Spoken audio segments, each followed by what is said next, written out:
Traveling with PH. Julia Fietner patient. This is a trip we took to Italy. It was important to me to travel. And when my husband and I got married now 19 years ago, one of our dreams was to make it to Italy one day. And then I ended up having PH at our wedding. We honeymooned in Colorado. He's a skier. And I couldn't make it down the mountain once. The elevation was just too rough for me. But the year before that, I was fine at higher elevations. So we can track my PH back 19 years. But as I got sicker, I never went to a doctor. I never said there was something wrong with me. I just thought I was getting fat and out of shape.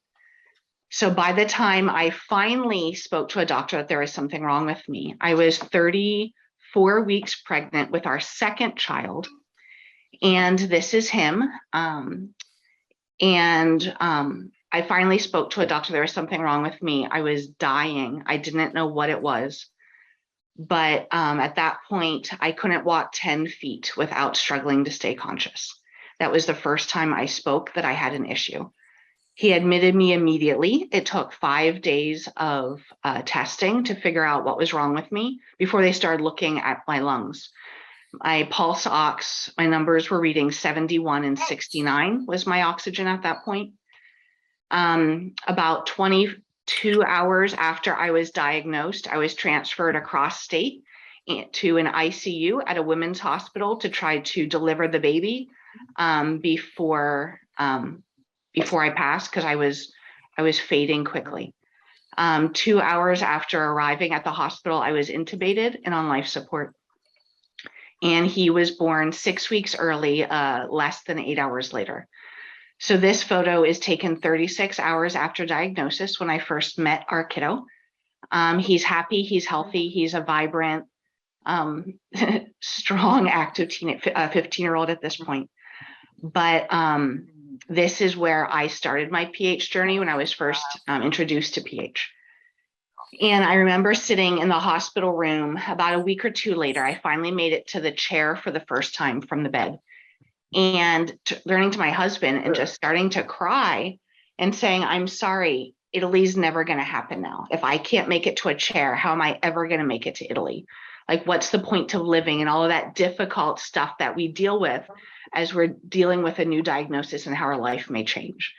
And I remember my doctor walking in and was telling me that, life is really hard today, but he has patients who were so sick as I was, and with meds, with treatment, with time, they were able to regain a sense of life again. And for me not to give up hope. And I clawed my way back to health. As you guys know, PH health can go up and down quickly. And so we do what we can when we can. And so that was my beginnings to PH. And eventually, as you saw from the first photo, we were able to make it to Italy. So that's enough background. Let's talk about traveling. I have learned, like with everything else in life, prior planning is the key. The things that we'll talk about today are researching your destination and the route, oxygen and medical supplies, hotels, airlines, how to coordinate with your PH doctors ahead of time, how to take care of you along the way, and the importance of not letting pride stand in your way. Where there's a will, there's a way. All it takes is creativity and prior planning. The first place I needed to figure out how to travel to was the grocery store. And I finally found a way to do it, and we found a way to make it work through trial and error. The next place I tried was, for me, it was making it to church on Sunday. And then after that, we tried a little museum in our area that had a wheelchair that I could ride in. And these are the steps that I took to figure out how to travel outside the four walls of my home. So researching your destination and your route. As I happen to live at 600 feet of elevation, and I found for me, it changes throughout whether I'm in a healthier period of my PH or a less healthy period. I feel less healthy, less functional. elevation bothers me more or less. Elevation change is huge for me. My doctor's office is a higher elevation than my house, and I never can do a 6-minute walk as well there as I feel I can do around my house. Elevation makes a difference. So when my family goes to research where we're going to be traveling or where to travel, we had a goal of eventually getting our boys to all 50 states before they graduated high school. When I was diagnosed with PH, I had a just then newborn and a 3-year-old. And so as we did this, I researched the elevation of the place I was going and the elevation to get there. Generally speaking, for me personally, every 1,000 feet I go up in elevation, I need an additional day to acclimate. So we went here. This trip is in the Badlands. It's right beside, very close to Mount Rushmore in South Dakota. And this was, if I remember correctly, about 4,000, 5,000 feet in elevation. We drove it. And every 1,000 feet or so, we stopped for a day, we did things there, and then we continued on our trip. And my body was able to acclimate much better than if I just flew in there and I tried to hit the ground running. I did that in the past. It was difficult. So I learned elevation. And that's the first thing I research when traveling. The next thing is weather. When it is hot out, the air molecules are spread further apart, so their oxygen is further apart. I don't get as much oxygen in my lungs. It's harder to breathe. When it's humid, there's more moisture in the air, and so that takes up some of the space, and it's harder for the oxygen to get in my lungs. It's harder to breathe. When it's really, really cold, it's not further apart, but something happens and it's harder for me to breathe as well. And so the places that we're going to, I research the weather, what tends to be true of that area. And you can't always tell the actual weather, obviously. But for example, we went to the deep south and my family chose not to do that in the midst of the height of summer heat and humidity, so I would breathe better. We went to Seattle, and a western coast of Washington has an entire month every July or August where it's raining nonstop. I won't breathe as well. That's the month I chose not to go there. And so I research whether that's going on. The next thing I research for where we're going to go are activities I am physically able to do. If I've taken the effort to go somewhere, I want to be able to actually do something there and not just sit there emotionally struggling with the fact that everyone else is participating and I can't.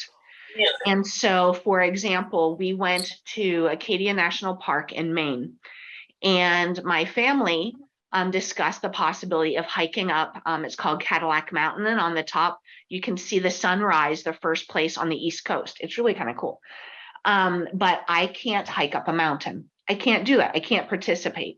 And so I've learned that rather than me wallowing in the fact that it feels like PH has taken things away from me and I can't participate, I can't experience, I can't be part of, or as a mom, because of my diagnosis, my children are missing out in life. Instead, we have learned to find workarounds. So for Cadillac Mountain, there's a place they could drive me up and I could sit there at the top, enjoy the beautiful scenery while they did some hiking to me. I was still at the top. I could still be part of the pictures, still be part of the memories, but I wasn't feeling like I was dying in the process. Or when we go to a zoo, I will either use, almost always, they have wheelchairs or scooters. They are frequently free. I will humble myself and be willing to be taken in photographs being pushed in a wheelchair because it is how I am able to get there. And so we have looked for ways to have me included in life. So that way we are doing the trip as a family and we can all be together. There are times, obviously, where things I really just can't do it. I'm on sub-Q or Modulin.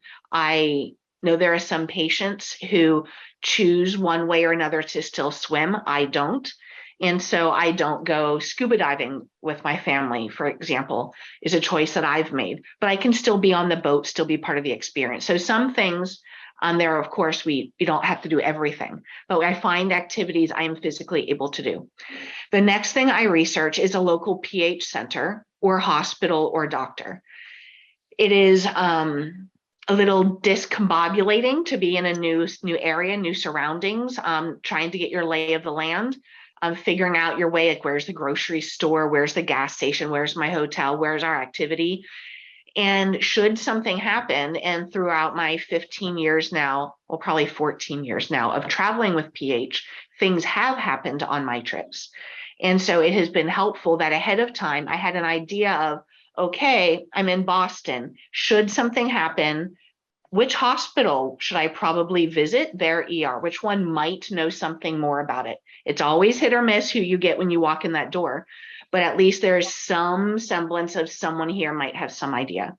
A great resource for that is on the PHA website, has a list of PH centers that are, I don't think their word is accredited, but they've gone through some sort of process that the PHA has mentioned that they know what they're doing with PH. So that's one resource that I have used when traveling to see, is there someone in this area?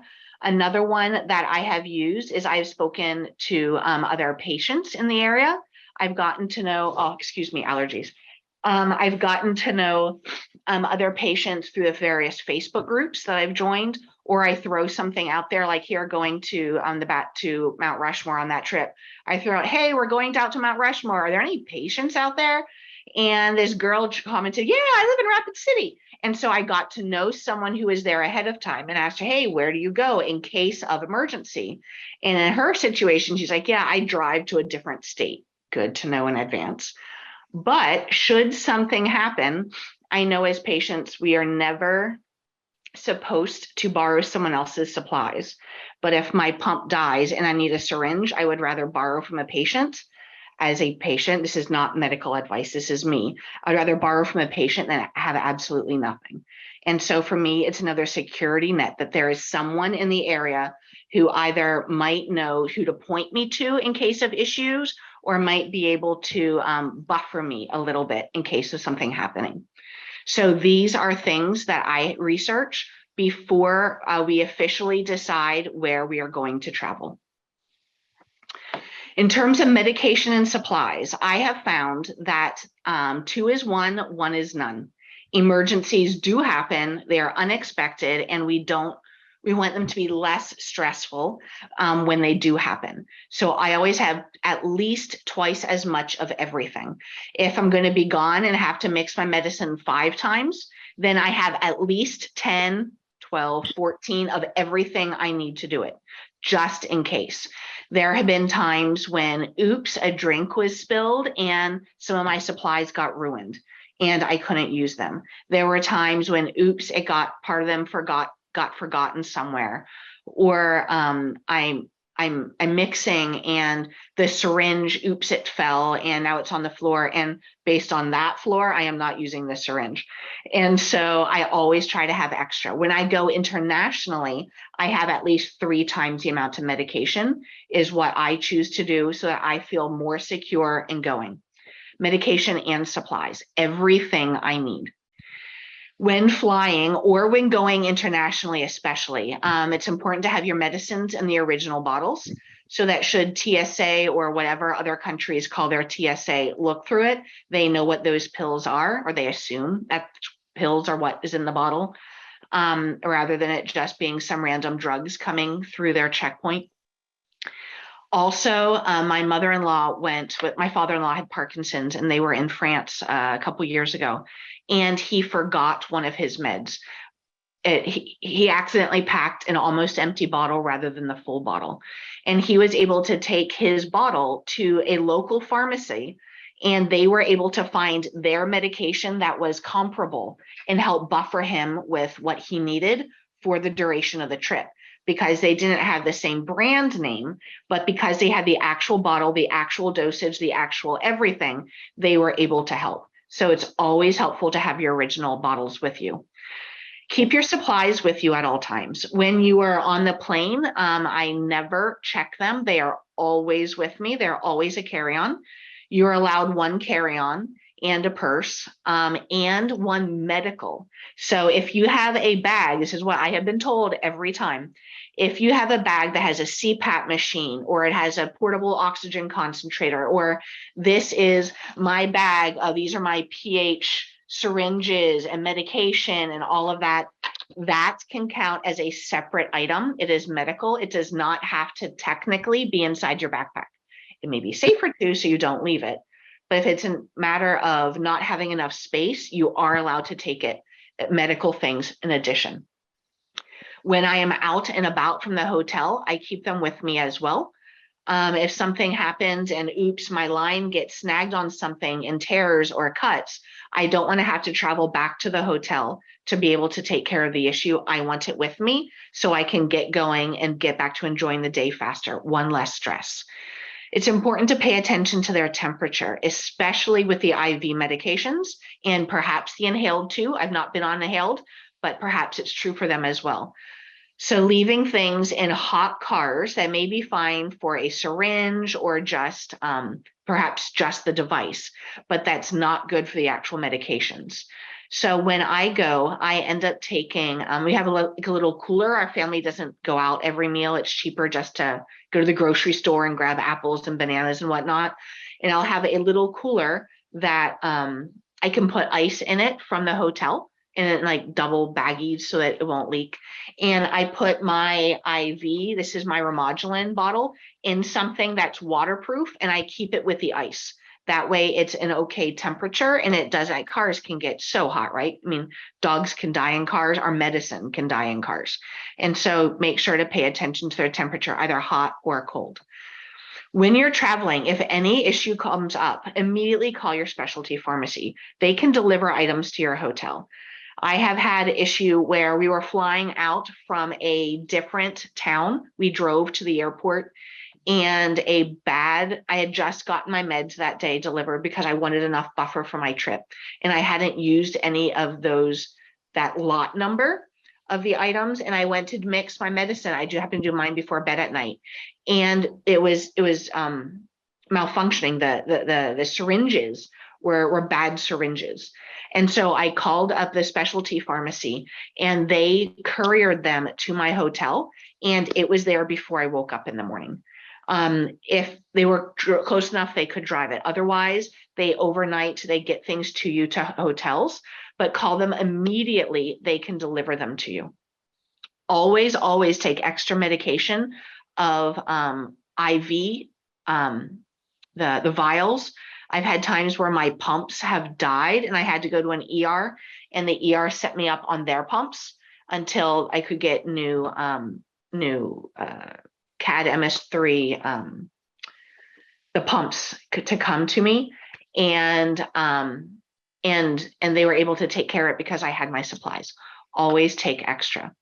Another thing to take with you, it's a really good idea to have a medical alert bracelet or a necklace that has the basic information. For example, I'm not permitted to take, I don't know how you say it, NSAIDs. I don't know if it's letters or NSIDs or whatever. I'm not allowed to take them because of my meds. And so it's helpful to have that there, to have the information on your phone, and to have a printout of the medications you take, the dosages, how often you take it, and what it's taken for. Print that out and put it with your medical supplies, so that should something happen to you, heaven forbid, a car accident or something. We should have this in general as patients, but you can have it right there to hand to an EMS person, the hospital, whatever. It's just a good idea to have all of your medical stuff with you there. All right, hotels. When booking a hotel, it's very helpful to communicate with them ahead of time. It's much easier to book hotels these days than when I first started traveling with PH. Doing it online is how I tend to book my hotels. And usually there is an option when booking it for me to write an info, additional information there. And so I will say things like, we'll be bringing my oxygen, we'll be bringing oxygen with me, or we'll have oxygen delivered, or sometimes I'll mention things like that, and I'll communicate ahead of time. There are times where I will, after the reservation is made, I will call the hotel and speak to them. For example, I went to the PHA conference in, I think it was Atlanta this past year. And after I booked everything, after I arranged everything, I called the hotel to make sure they had in their notes what it was I needed as a patient. And they just stuck it in there when I went to check in. It was so much easier to check in, one less thing I had to have on my mind. Something to think about are things that can make your stay easier. For me personally, I sleep on 10 liters of oxygen, and with my bed at my head at a 45-degree angle to help me get enough oxygen at night, which means I use a whole lot of pillows. And so when I'm driving somewhere, I take some of my firmer pillows to help with elevation. But in a hotel, the pillows like squish really easy, and there's usually not enough of them. And so something that helps is when I arrive, I immediately ask for more pillows. I know I'm going to need it. Or when I'm reserving the room or when I arrive, commenting that I use oxygen. Could I please have a room near the elevator or a room near breakfast? Or if there is an event I'm going to at the hotel, like the PHA conference, a room closer to wherever the event is being held, to save my steps, save my energy. Thinking about what can make our stay easier. When I arrive, I generally ask after they give the room, which door is closest for me to park to get to the room to save my steps. Like several times after I ask that question, like, oh, let me change your room actually and make it easier for you. And so then it's a little less energy, a little less spoons I have to use, if you guys know that analogy, just to get in and out of the hotel room, and more energy I have for the things I want to be doing while I'm there. They have handicapped rooms in many hotels, maybe most, lots of hotels, where they have walk-in showers rather than having to step over the bathtub. There were times when I was sicker, especially, I didn't always feel like I had the gumption to get my foot up and over that bathtub ledge. Or I would take a shower at night when I'm exhausted, or in the morning when I'm still groggy. And my balance was a little off because my oxygen was a little off. And so I felt safer if there was an option for me to have a walk-in shower. And handicapped rooms are available at many or most hotels. On the alternative, my husband helps cover my IV site when I take showers. So if I'm traveling without him, he's not there to cover it. So I do a bird bath at the sink, and I bend over the bathtub and I wash my hair at the bathtub. And that's how I've learned to take care of me while traveling. And so in those instances, I do not want a walk-in shower. I definitely want a bathtub.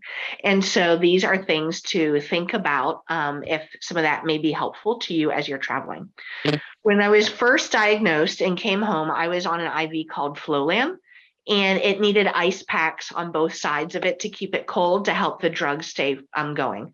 I was since moved off of that. Most patients are not still on Flolan, but most hotel rooms these days that I visit don't happen to have mini fridges in them. And so when I needed one for my ice packs and I requested it for medical purposes, every single time they gave it to me for no extra charge, no issue. And so just as another example of thinking of things that are helpful for you and asking for it. When you travel, oxygen can be delivered and picked up straight from your hotel, so you don't have to do anything about it. You let the oxygen company know ahead of time. I'll get to more detail about that in the next slide, I believe it is. And it's there, it's rating for you at the end, and you can usually just leave it in your room and they take care of it. So you don't have to take it with you, which is fantastic. And in general, be polite and just ask. Traveling can feel nerve-wracking, or a little bit of anxiety can bubble up, but I found sweet, kind politeness we get so much further in life asking the service staff to help us meet our needs than if we take our grumpiness and our angst. You guys know what I'm talking about. All right, next. Airlines. Is that really the next one? Yes, airlines. Okay, so do you fly? Do you not fly? How will you do on a plane? I remember being terrified of my first plane ride because I didn't know how I would be able to breathe. At that point, I was still using oxygen during the day. I don't remember how many liters, maybe 2 liters-ish, but I was using oxygen during the day. Planes are not pressurized to the same altitude as the land around them. And so very frequently, your breathing is different on planes. This is why people are sleepy. This is why people swell on planes, I think. Because the pressure is different. This is why they tell you to get up and walk when you're on long flights. Many large hospitals have something called a high altitude simulation test. I have not had one done. I would love to have one done, where they put you in, I think it's like a glass phone booth type thing. And while you're in there, they're checking your oxygen sats, and they change the pressure in that little clear booth to see how you will breathe at different altitudes. That can be for an airplane or like I think I saw Dr. Patty George jump on the call. I can't breathe in Denver, and I've learned that. And so, but I could jump in one of these things and see how would I be able to breathe at that location? How will I be able to do it? Is this a possibility for me or not? Or what accommodations do I need to make so that I can? So that's an option that may be out there. When flying, each airline has its own rules and its own forms. It's easier if you're taking oxygen with you on a plane, if your entire ride there and back happens to be the same airline, because then you only need one set of the forms to be filled out by your doctor in advance. If you are taking United and connecting to an American, then each of them have their own forms on their website. You need to print out, give to your doctor in plenty of time for him to take care of it and get you back the copy. And then you take that with you saying that you have oxygen.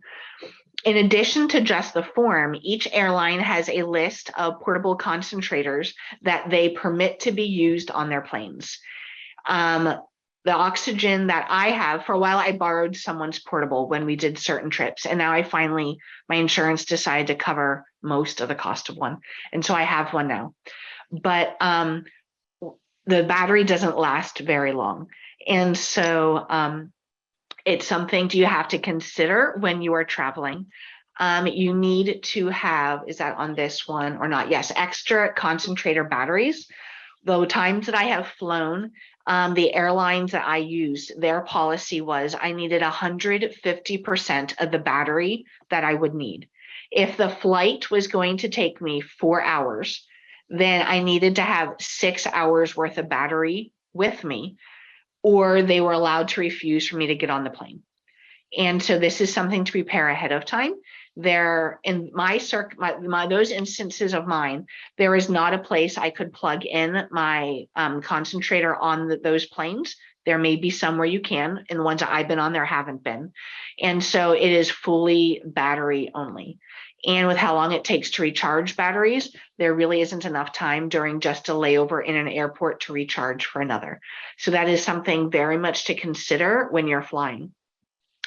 For people who don't have a portable concentrator, but they may need one while traveling or think they may need one while traveling.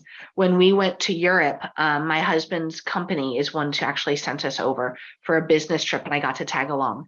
There was another company that we were able to rent the portable concentrator through. That wasn't my insurance company. It was another medical company out there you could just rent it from that didn't have to go through my insurance. So there are other options, other ways to get a hold of portable concentrators if you need them. You just have to do some research. Before you get to the airport, make sure you have a letter from your doctor stating your medications and your oxygen needs. I don't think you need one for pills, but if you're having anything that has a device or has like syringes, like my medications happen to have syringes, you need to have this, and for oxygen as well. My doctor always includes, like, it's a form letter that he just copies and pastes my name, changes a few words. My doctor has always asked to know what airline, the dates flying and leaving, income returning. He mentions the fact that what items are in the medication, including things like syringes and scissors for cutting my tape. And some flights, I have taken my portable oxygen machine with me to use at the destination, but I know I am not using it on the plane. And so he has stated that in the letter. And in those circumstances, they did not insist that I had extra batteries because it said I'm not using it. The airline stewardess hostess did tell me on that flight that if I turn it on at all during it, then that will be noted, and I will have to have the full batteries for my flight back. That it'll get tagged onto my ticket electronically or something. There are other times when I have needed it on the plane. And it just said that. And the doctor says I can handle the medicines on my own without their assistance. So you do need a letter from your doctor ahead of time for what of those types of items you will take, and keep that letter with you. And once again, this all goes into your carry-on, not your check bags.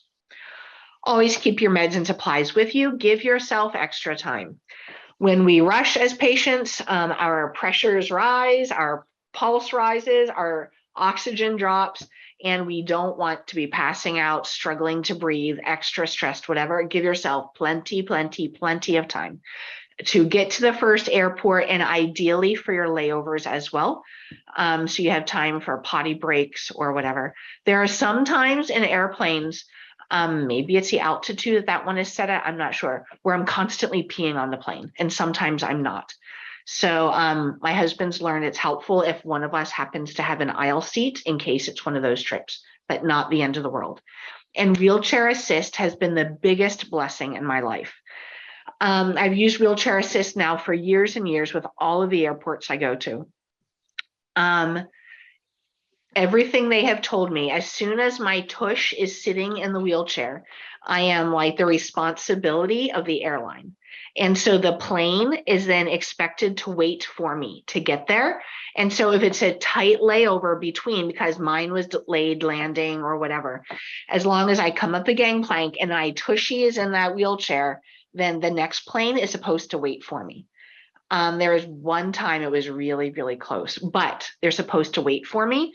And so that has very much helped with the in-between, and going up in elevation, down in elevation, with the changes in the barometric pressure for my lungs, breathing while on the plane, getting off the plane. I always feel woozy when I get off planes, and I think it's my pressures equalizing. And so perhaps I could walk to the next gate, but my heart really appreciates that I am choosing not to walk to the next gate. And so wheelchair assist has been amazing. There have been a time or two where there was no one available to push me in the wheelchair because too busy, not enough staff, crazy airport. And so my husband was able to just use their wheelchair and take me to the next. But there has always been either a wheelchair ready for me when I got off because I requested it ahead of time, or when we mentioned to the person right after we came out, whatever they're called, at that booth, at that counter, they grabbed one for us. It has always been available as an option. Sometimes when you book your ticket, you can request it then. Usually though, immediately after I book the ticket is when we call up the airline and say, hey, we have this ticket, we need wheelchair assist added.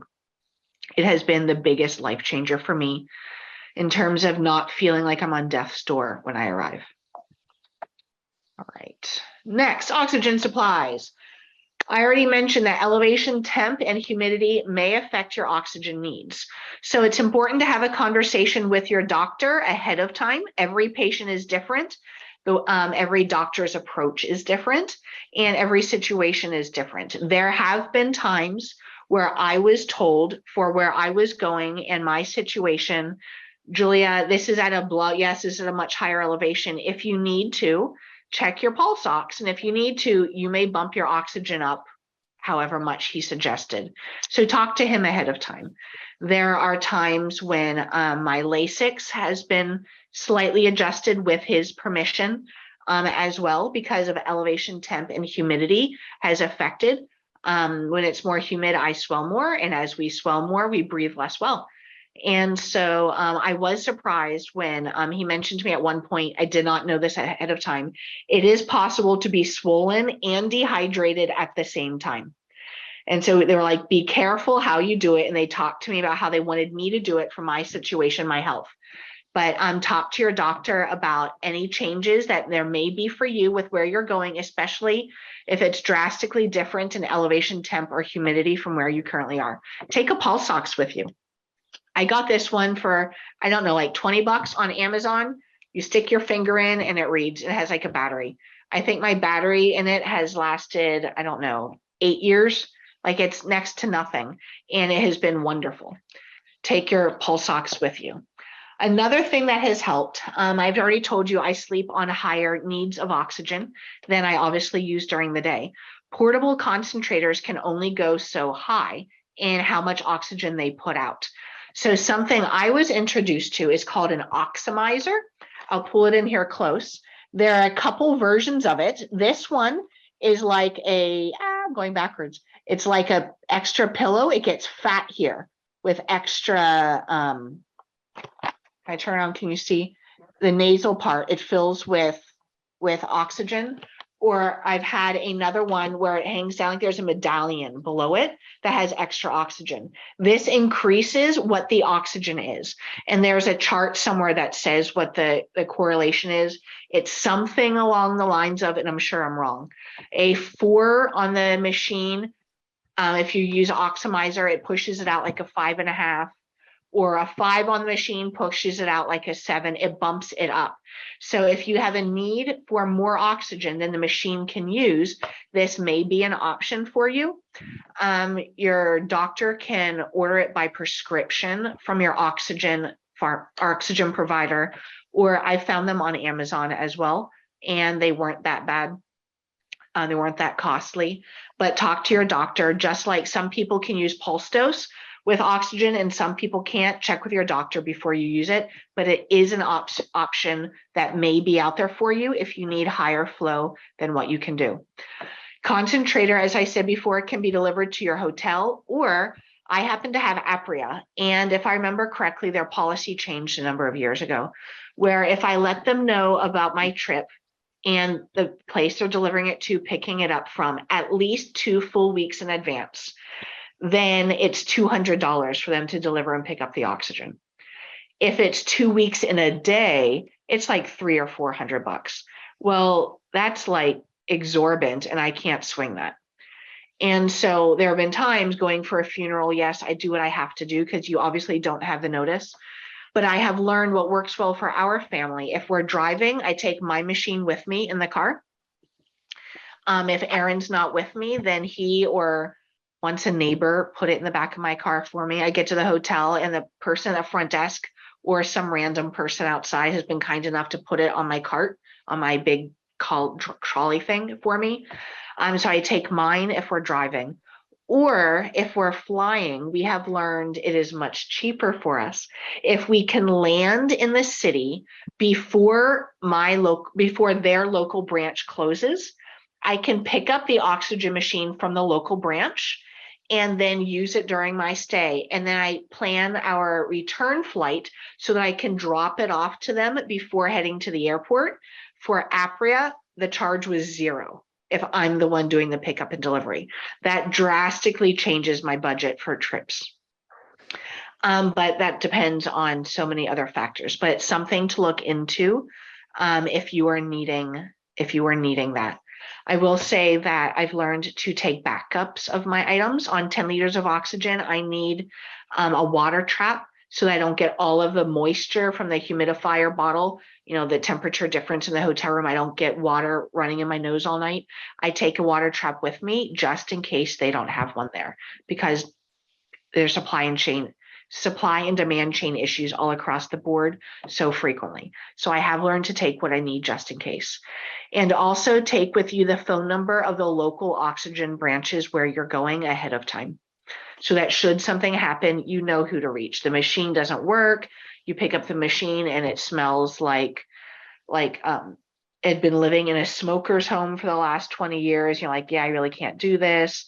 Or oops, they forgot to leave the tubing. Have the number ahead of time so that you can call. All right, let me move my faces here so I can read. All right, coordinate with your PH doctor, pharmacy, and oxygen supplier before you leave. The earlier the better. A month in advance or more is ideal. You will talk to them about your oxygen needs and meds so that they can get an airline. You can ask them how to contact them in case of emergency. What do you do? What do they do? If you happen to find yourself at a hospital because something happened, and maybe not even pH related, but something happened and you want them to be able to reach out to a pH doctor to be able to discuss how's the best way to get a hold of them. or their office, their after hours, or whoever it is, how to contact them in case of emergency. And if there are any possible medication or oxygen adjustments for you to be able to consider while on your trip. And like I said, that's not for everyone. So talk to your doctor if that is an option for you. Next, take care of you. It is important to watch your sodium and your fluids, especially those of us with heart issues and with sodium or fluid restrictions. If you are on Lasix, make it a priority. Find a way or make one. For those of us who swell, we know the more swollen we get, the harder it is to breathe. The harder it is to breathe, we are not enjoying that trip. It is not worth it. What has worked well for me and my family, from the time I take my Lasix pill, I take quite a bit of Lasix daily. By the time I take my Lasix pill until the final potty trip is 5 hours. And so if we are leaving the house, the hotel at 9 in the morning, that's when breakfast is finished, we're ready to leave and head out for the day. I make sure I set my alarm at 4 a.m. and it's beside my bed, and I swallow the pill and I go back to sleep until I start peeing. I have tried doing it overnight, starting it at midnight, and I was really tired the next couple of days. That did not work as well for me. But if you need the diuretic, make sure you get the diuretic. If you have sodium restrictions or you struggle with such things, find a way to make the best choices you can based on the food. Eating out is incredibly high on sodium. And oftentimes things like a salad actually have more sodium than like a hamburger. And so it's hard to make these decisions, but ask for things when you can to make the choices you can. I ask for whenever I'm ordering a meal, especially traveling like this, even hamburgers, like they salt hamburgers in the kitchen. I don't need the extra salt. Or can you hold it on the side or whatever? So I watch your sodium as much as possible. If going up in elevation, I have found it is helpful to schedule the first day or two to be slow while I acclimate. I am a mover or a shaker, get things done, cross things off a to-do list kind of person. And I've had to teach myself that the first thing on my to-do list after making sure I have oxygen at the new location is I have to let my body adjust to this elevation, or to this humidity, or to the fact that I was in a plane and my body is re-equalizing whatever it's re-equalizing. And so my first day, I have learned I have to do very little. Excuse me, we can drive around, look at things, get our lay of the land. If we're going to visit friends, we can sit around and visit friends. If I'm going to an event like a wedding, or Lenice and I were both at the PHA thing in Atlanta this summer, if I am going there, I will try my hardest to arrive a day early so that my body can do what my body needs to do, and then I can start participating in life. Sometimes I'm honestly in the hotel room all day and my kids go play in the pool. Sometimes I'm just taking it slow. But listen to your body. Your body speaks loudly. Listen to it. It knows what it's saying. And it's important to schedule downtime. Vacations, trips are meant to be relaxing and enjoyable. And part of that is just sitting and just being. Make sure to schedule that as you go. For those of us who know the analogy of the spoons, you only have so many spoons of energy in a day. Traveling uses more spoons than you would realize it uses. So make sure you schedule downtime to counter the activity, even the exciting emotional drain that happens. Make sure you schedule downtime in your trip. And the last thing I'll share before we move to questions that anyone may have is don't let pride stand in your way. Be polite and just ask. Be open and honest about what's going on. You never know what may or may not happen because of it. This is a photo my husband and I took on his trip that his company sent him to Europe. We were in Cannes, and it was a one-day tour of Cannes. And the bus let us off down the hill close to the marina that's there. And it was going to be a walking tour, and I had the oxygen as I needed. You can't see, I do have it on. It was going behind me in the photo. But it it was a walking tour, and Cannes is relatively flat, the main part. And so I thought I could do it. But we got off the boat in the bus. And the first thing the tour guide said is, we are going to go up that hill and look at the view. And I almost started to cry. I was just burst into tears. There was no way I could walk up that hill. And I had done everything I could ahead of time. I had Lasix. I was correctly hydrated. My body was great. There was no way my body was walking up that hill.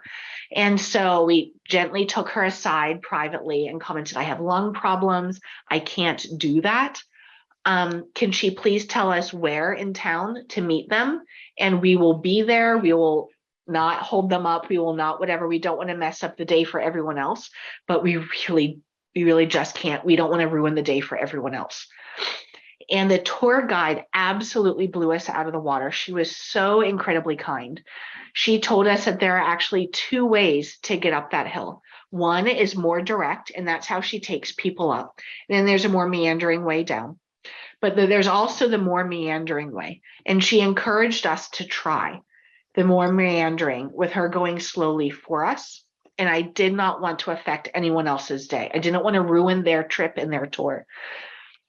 But we were willing to give it a try. So we walked, as the group walked, she would see when I made it to the back of the group because of walking slower and pause to catch my breath. She would look back, Erin would catch her eye, and she would pause and start discussing whatever was right beside us. Look at this building. This number says it was built in 1200, whatever. Oh, look at this example of this architecture. Oh, like whatever it was. She would pause and discuss while I caught my breath. Then Erin would, we've been together long enough, he knew when I was functional again. He would nod at her and she would continue on. And we made it up the meandering way to the top. And at the top, I had conquered the mountain. And that photo is one of my most treasured ones from the trip, because she found a way to get me to experience the beauty. I conquered a mountain. It was huge. And then on the way down, I was just fine going downhill the steeper way with steps and all that. But you never know. It doesn't always work out for us, but you never know. Sometimes just be polite, be honest, swallow your pride and ask. You never know what your day might hold. So that is what I have for these. That is some of my experiences, but we have plenty of time. So I would love to open the time up if that works. Oh, we have some more people who joined us during all of that. Hello, everyone. To open the floor up, if there are any questions, I'll be happy to answer based on my experience and my research. If I don't know the answer, I am very front to say that. Maybe someone else on here can speak to that. So let's see. Okay, if there are any questions, feel free to unmute yourself, say your name, where you are joining us from today, and have at it. You know what? I'm going to start because I have a question. Oh, in case some of you don't know, I'm Lanice. I'm from Brooklyn, New York, and I'm a sport group leader. And oh my gosh, Julia, for real, seriously. Oh. So one thing I do want to say is that I'm on tanks now. I don't know if any of you are on tanks, but the portable's no longer an option for me. And what I did find out was that I wanted to travel out of state, is that I had to do a month advance notice for my tanks. And they were going to come to the hotel, set it up. And then they, you know, when I leave, they were going to come and get it, like you said, and break it back down and take it. So giving the oxygen company a month's advance notice was a good thing. And also, I'm going to check out the oxidizer because I'm wondering that since it increases the pressure of the O2 on portable, because for me, portables don't work, but maybe the next time I take a plane, I will try that, and that might give me the extra oomph I need, because you can't take the tanks on the plane. And I was thinking that's going to really curtail me a little bit, but you really had good experience with the oxidizer. I did. It really helped me. I first learned about it when we were going on the Mount Rushmore trip, and the elevation of Mount Rushmore, I don't remember, it's like 5,000 feet or something. And my family wanted to visit Crater Lake, which was around 6,000 feet and more than I can handle. And a girlfriend who had PH suggested the oximizer to me. She found about it because as she was waiting for transplant, and she did get a transplant, but as she was waiting for it, her portable wasn't enough for her. And so it was something her doctor introduced her to. And so she's the one who first taught me about the oximizer. So for that trip, I borrowed someone's portable and I used the oximizer, and it was enough buffer that it helped. And then also in Europe, we had a portable. We chose not to pay the money for a home concentrator while we were there. We took a portable with us. And with my health at that point, the oximizer was enough to increase it at night, that it was sufficient airflow for me as well. And so there's more than one. They look different. And I'm not sure that they work for every patient, but it's tremendous possibility for increasing flow. Julia, Yes, ma'am. can you use that during the day when you're walking around, or do you just use it at night? You can use it anytime. It's just a different nasal cannula. Okay. It holds some of the oxygen there. So it's not only how much it can push through the little tubing. And so it holds some of it there. And so it somehow is different as you're breathing in and out. So it sounds like it almost makes it like a constant flow. It could. Yeah. I've had three that look different, but it's more oxygen somehow. It's more oxygen. And it's a little less blowing directly in my nose. It's bigger, it's more obvious, but it's a little less just blasting. Interesting. So everyone, you have a question, please unmute and ask the question, because now's the time. And it might be a question. Okay, Liz, this is my first meeting. What a help you've given me during the short time. Okay, thank you for Liz for that comment. I have a question about there was another program that was on that mentioned camping. Have you gone camping? I have gone camping. Yes. I've done camping several different ways. We have gone in a friend's RV, and that was much easier with oxygen. Okay. Her RV was strong enough to plug it in. Camping was wonderful. I have done it in a cabin. With my oxygen, I have not done it in a tent out in the woods. But my boys had a tent and they wanted to go camping. And so we put a tent in our backyard and had the oxygen in the house and ran the cord outside, and I slept in the tent with them. So life is always about find a way or make one. But I have gone camping. When I was camping in the RV, I was on constant oxygen and using the tall, are they D tanks on the wheelie cart? Yeah. Is what I always had to take. And so I had those with me. The first overnight place I ever went to was a family reunion after being diagnosed. And I think I was on 5 liters of oxygen at that point. It was a couple months after coming home from the hospital, maybe 3 months of coming home with the hospital after Harrison was born. And for that trip, the oxygen company gave me 30 D tanks to take with me.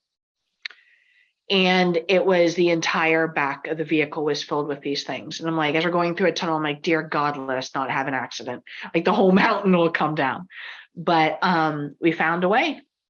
Yep. I was grateful with that one. I was not the one putting them in and out of the vehicle each time.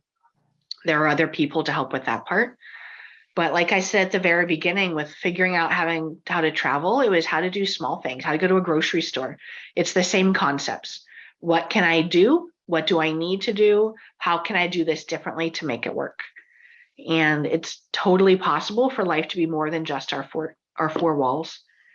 It helps if we have people with us who are able to assist.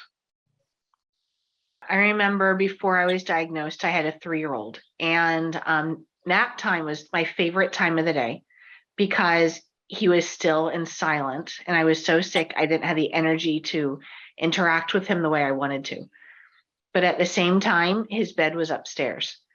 And Mm. so I remember every day standing at the bottom of the stairs, just crying, thinking I need him to go up there and go to bed, but I can't walk up those steps. And it's hard. And this stuff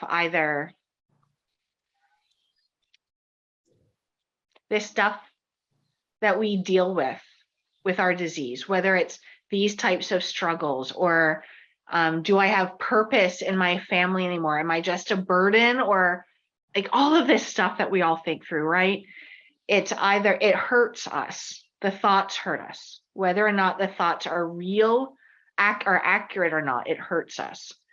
But we have the choice of whether we are going to allow that hurt to make us better people and love others better, or to make us bitter and spiteful. And I have seen so many bitter old people, and I'd prefer not to turn into that one. I finally decided I'm okay being an old person who cries all the time because tears are therapeutic. I'll take that. I saw what she had put in the chat that she used to enjoy cruises, but not anymore. Julia, have you been on a cruise? I have not been on a cruise. I am looking forward to one. Oh. We have made it to 48 of the states, not Alaska or Hawaii, because they're expensive and I'm now broke. But hopefully one day we'll get there. Hopefully a few more years till both boys graduate. But I was told recently when talking to someone about wanting to cruise in Alaska that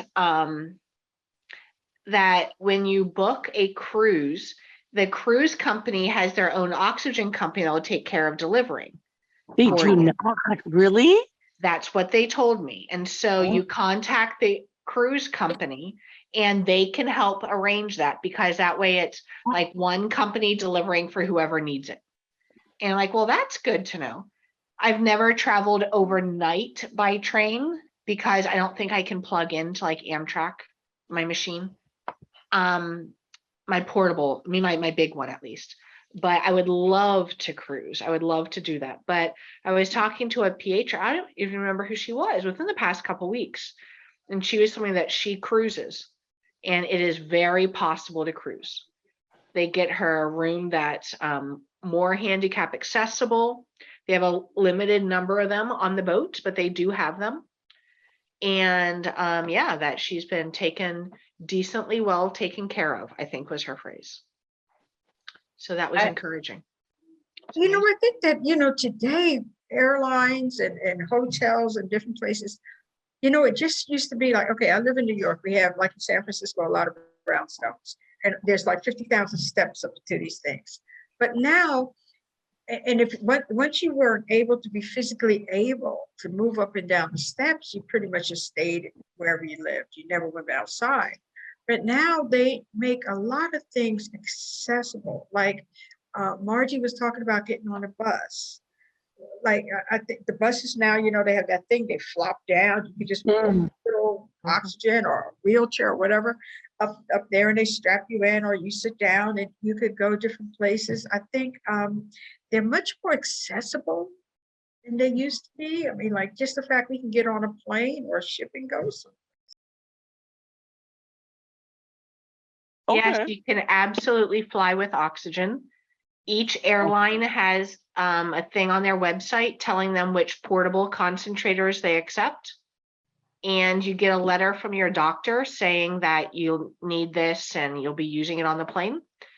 And you have enough battery for the plane trip plus 50% more in case you're stuck on the tarmac or something like that. But yes, you can absolutely use oxygen on planes. You don't need your insurance approval to take it on the plane. You just need a doctor's letter saying you'll have it with you. You do not need insurance approval to take it on the plane. Yes, I do use a different plug when traveling internationally. I have like you pull out different sections and that matches the different outlets. And it's important to make sure that I'm not good with my numbers. Is it America's 110 and some are 220 or something? You have to make sure that you have the converter thing to make sure you can plug it in, you don't blow it up. Like You can't use all hair dryers both places. You need a converter. They don't cost that awfully much. I think I got one on Amazon. But just confirm for whatever it is that you're plugging in, if it can be used there or if you need to buy a converter so that it can do the electricity. I've had several different experiences on flights, and it seems to vary with how I'm doing. And so there isn't an actual answer. I've had, I don't know how many times I've flown since diagnosis, Oh, maybe man. 15 times, 15, 20 different trips. And there was one, I was sicker at that point, and I was kind of struggling to stay conscious during it, but I was much sicker during that flight. And then a couple of flights, I was on oxygen during it, and it was enough buffer. But at this point in my health, I don't need it on flights. I choose not to get up and walk around, and that's sufficient for me. My normal life, I don't need it walking around the house. If I do a 6-minute walk at the doctor's office, I need it to keep my sats high enough.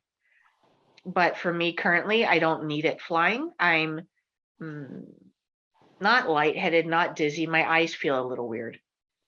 I feel a little different, but I'm okay.